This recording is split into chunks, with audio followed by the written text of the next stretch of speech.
9 महीने के बाद सुनीता विलियम्स और बुच विल्मोर धरती पर उतरने जा रहे हैं। भारतीय समय के अनुसार 18 मार्च सुबह 10:35 पर सुनीता विलियम्स और बुच विल्मोर का अंतरिक्ष यान ISS से धरती की तरफ रवाना हो गया। 16 घंटे की उड़ान के बाद यह यान भारतीय समय के अनुसार सुबह लगभग 3:30 बजे फ्लोरिडा के तट के करीब पानी में उतरेगा। नासा की भाषा में इसे स्प्लैश डाउन कहते हैं।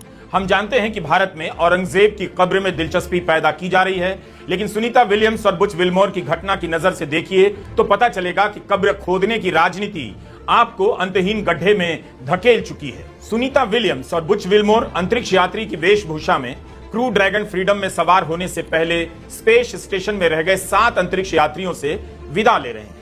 सुनीता और बुच के अलावा नासा के अंतरिक्ष यात्री निक हेग और रूस के अलेक्जेंडर गोर्बुनोव भी इसी यान से धरती पर लौटेंगे।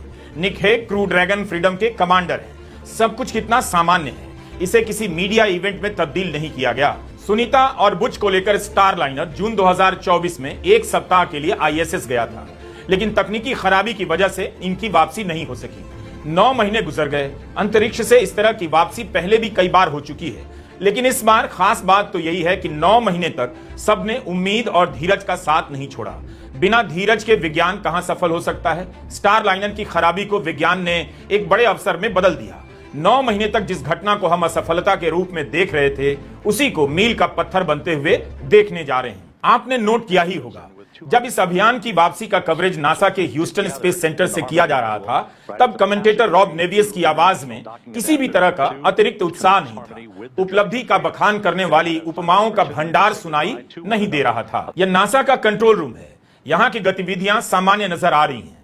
जिस समय अनडॉकिंग हो रही थी, यानी मस्क की कंपनी स्पेसएक्स का अंतरिक्ष यान क्रू ड्रैगन फ्रीडम ISS से अलग हो रहा था, उस समय इस कंट्रोल रूम में सब कुछ सामान्य नजर आया।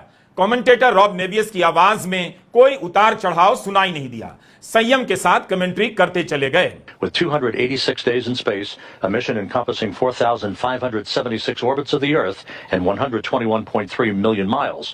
But just to put it into context, not the longest single space flights in U.S. history.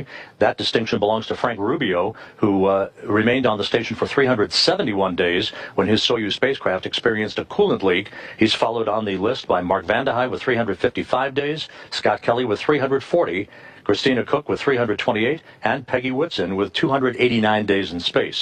So although Williams and Wilmore have in fact had an extended mission, it's not a record-breaking mission.